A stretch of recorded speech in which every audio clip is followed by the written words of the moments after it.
करोड़ लोगों का हुजूम आपके नेतृत्व के साथ खड़ाकर भारतीय जनता पार्टी को नस्ताबूद करने का काम करूंगा। जिसका मैं साथ छोड़ता हूं उसका कहीं अता पता नहीं रहता है।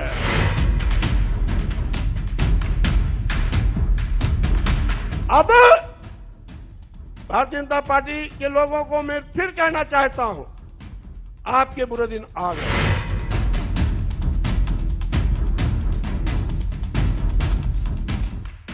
ये है वो तस्वीर जिसमें रूठने, छूटने और टूटने समय दल बदल की पूरी स्क्रिप्ट की पूरी तस्वीर है। जो छोड़कर आया है वो अपने साथ सपने लेकर आया है। सपना है टिकट का, जिसे देश के रेल का टिकट आसानी से ना मिल रहा हो। उस देश में सबसे बड़े सूबे यूपी में चुनाव की टिकट को लेकर ये है सियासी भगदड़ की ताजा तस्वीर। यूपी में चुनाव से ठीक पहले बीजेपी का साथ छोड़ने के बाद स्वामी प्रसाद मौर्य और धर्म सिंह सैनी समेत कई विधायकों ने कुछ इस तरह से समाजवादी पार्टी का दामन थामा। 5 साल सत्ता का सुख लिया और चुनाव से पहले दल के साथ दिल बदल लिया। जिस बीजेपी की सरकार में मंत्री रहे उस बीजेपी को समाजवादी पार्टी के मंच से स्वामी प्रसाद मौर्य खरी खोटी सुनाने में पीछे नहीं रहे।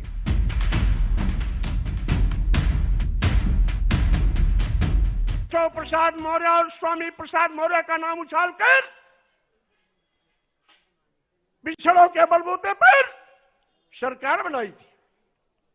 चर्चा किया था मुख्यमंत्री होंगे या तो केशव प्रसाद मौर्य या तो स्वामी प्रसाद मौर्य। पहले गाजीपुर से स्काई लैब उतारने की कोशिश की गई। स्काई लैब यहां आते आते बीच में ही ब्लास्ट हो गया।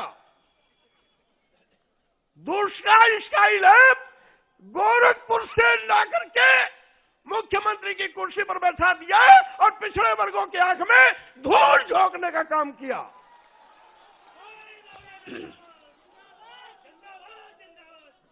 आज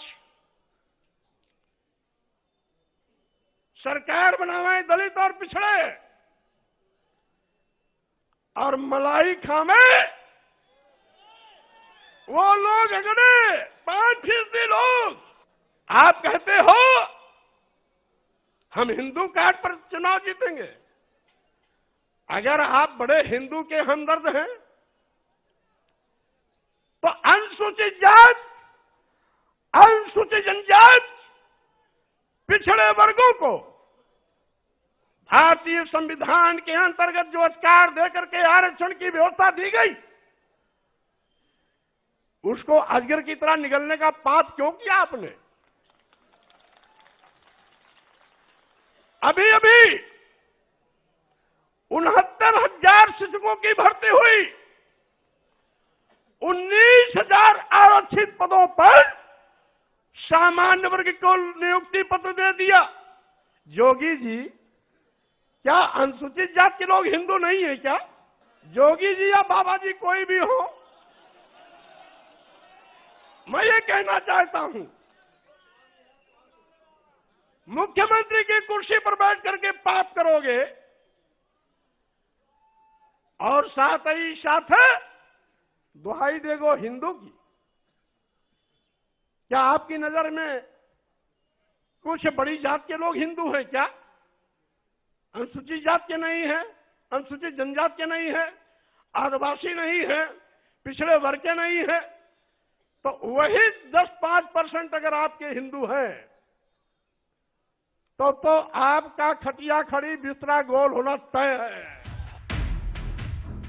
बीजेपी वाले टिकट को लेकर दिल्ली में मंथन कर रहे थे। उससे पहले पार्टी में भगदड़ का ऐसा सिलसिला दिखा कि सियासी शक्ति की झलक लखनऊ में समाजवादी पार्टी के इस मंच पर नजर आई। अखिलेश यादव बीजेपी वालों को अपने कुनबे में जोड़कर काफी खुश हैं। दावा कर रहे हैं कि यूपी में बीजेपी का पत्ता अब की बार साफ है।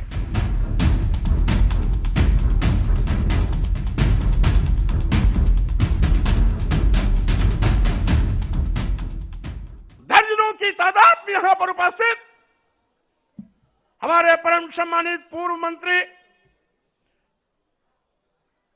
पूर्व दर्जा राज्य प्राप्त मंत्री पूर्व में विधायक, पूर्व में सांसद। बीजेपी के कई बागी नेता समाजवादी पार्टी में शामिल हो गए हैं। बकायदा इसके लिए बड़ी जनसभा की गई। बीजेपी को छोड़ चुनाव से पहले जिन नेताओं ने समाजवादी पार्टी का दामन थामा है, उसमें सबसे बड़ा नाम है स्वामी प्रसाद मौर्य। इसके अलावा सहारनपुर के नकुट से धर्म सिंह सैनी, बिलौर से भगवती सागर, तिलहर से रोशन लाल वर्मा, औरैया के बिधुना से विधायक विनय शाक्या, मीरापुर से विधायक अवतार सिंह भडाना, मऊ के मधुबन से दारा सिंह चौहान, बांदा के तिंदवारी से ब्रिजेश प्रजापति, फिरोजाबाद के शिकोहाबाद से मुकेश वर्मा, खलीलाबाद से दिग्विजय नारायण जय चौबे, लखीमपुर के दोरारा से बाला प्रसाद अवस्थी, सीतापुर से राकेश राठौर, बहराइच के नानपारा से माधुरी वर्मा, बदायूं के बिलसी से आर.के. शर्मा का नाम शामिल है। चुनाव से पहले समाजवादी पार्टी में बीजेपी के नेताओं का यूं पार्टी छोड़ जाना भले एक झटके के तौर पर देखा जा रहा है, मगर खबर यह है कि जिन नेताओं ने दल बदला है, उनमें कईयों को टिकट बीजेपी अब की बार काटने वाली थी। इसके बारे में बीजेपी ने लिस्ट भी बनाई थी। ऐसा नहीं है कि सिर्फ बीजेपी छोड़ने वाले नेताओं की लिस्ट लंबी है। बीते दिनों कई बड़े नेताओं और दूसरी पार्टियों का साथ छोड़कर कई नेताओं ने बीजेपी ज्वाइन की। इसमें सबसे बड़ा नाम पूर्व केंद्रीय मंत्री जितिन प्रसाद का है। रायबरेली से कांग्रेस विधायक अदिति सिंह बीजेपी में जा चुकी हैं। आजमगढ़ से बीएसपी विधायक वंदना सिंह बीजेपी में जा चुकी हैं। गाजीपुर से समाजवादी पार्टी के विधायक सुभाष पारसी बीजेपी में दामन थाम चुके हैं। समाजवादी पार्टी के एमएलसी रहे शत्रुघ्न प्रसाद भी बीजेपी में जा चुके हैं। अलीगढ़ से बीएसपी के नेता रहे अजित बालियान, नोएडा से नरेंद्र भाटी, बलिया से पप्पू सिंह, गोरखपुर से सीपी चंद और ललितपुर से रमा निरंजन बीजेपी में जा चुके हैं।